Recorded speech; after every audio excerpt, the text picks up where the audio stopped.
Hi Heights family, thanks for joining us and watching this video.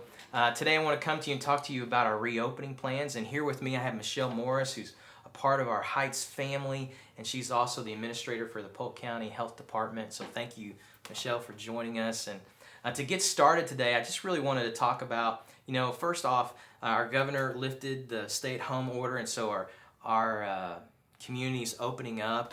And so, Michelle, what are some things that we're looking for in monitoring this situation? Sure. So we do have a reopening plan for the community.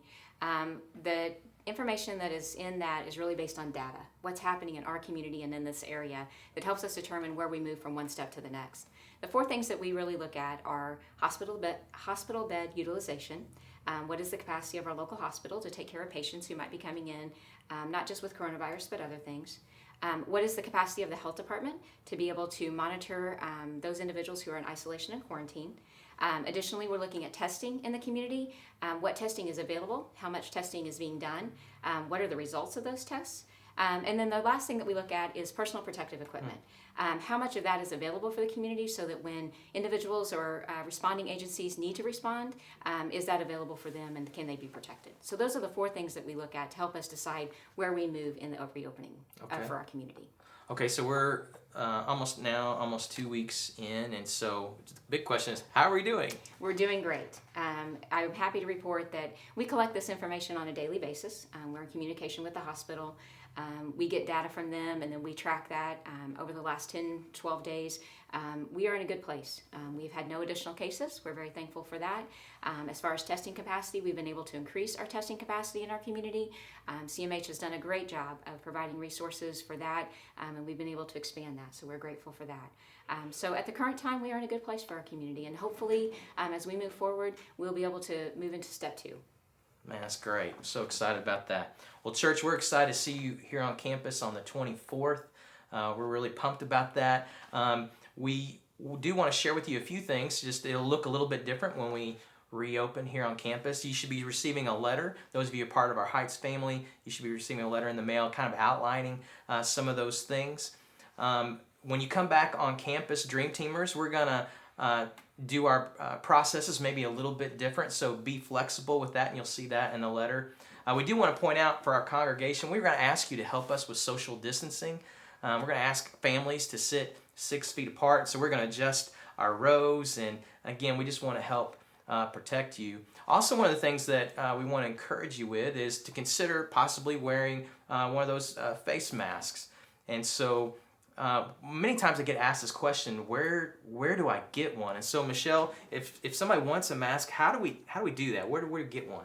That's a great question, and we get that asked a lot at the health department. And one of the things that we encourage people is, if you're just going out in the community, a cloth face mask is completely appropriate.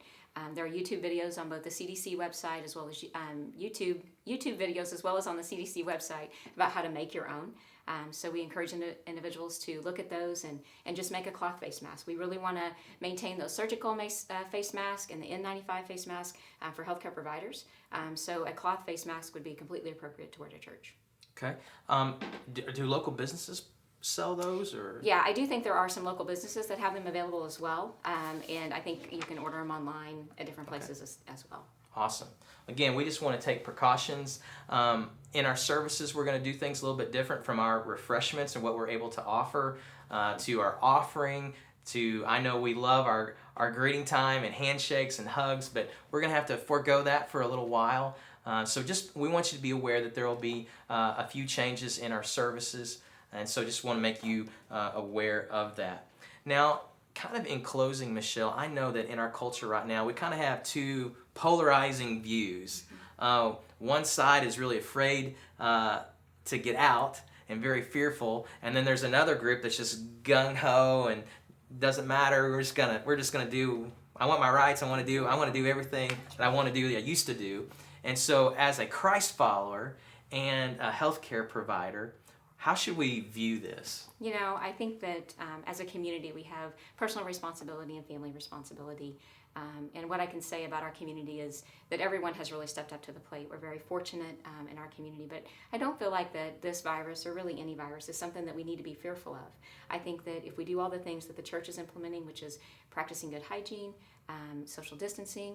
And if you don't feel well, please don't, stay at home. Yes. If individuals do that, if you do that for yourself and your family, then that's what we can do to protect our community. But I don't feel like it is something that we need to be fearful of. It's just about taking that personal responsibility and doing all of those things. That's a good word. That's a good word, church. So again, just as Michelle said, hey, if you're not feeling well, it's okay. Stay home. We're going to continue to provide our services online through Facebook and YouTube. And again, if you're feeling a little uncomfortable, that's okay. As you feel comfortable, come back. And we're hopeful in the coming weeks that we'll be able to provide our children's ministries.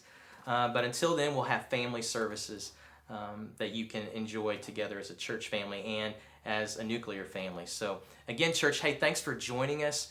We're so looking forward to seeing you again on campus May 24th. Love you, and God bless you. Bye-bye now.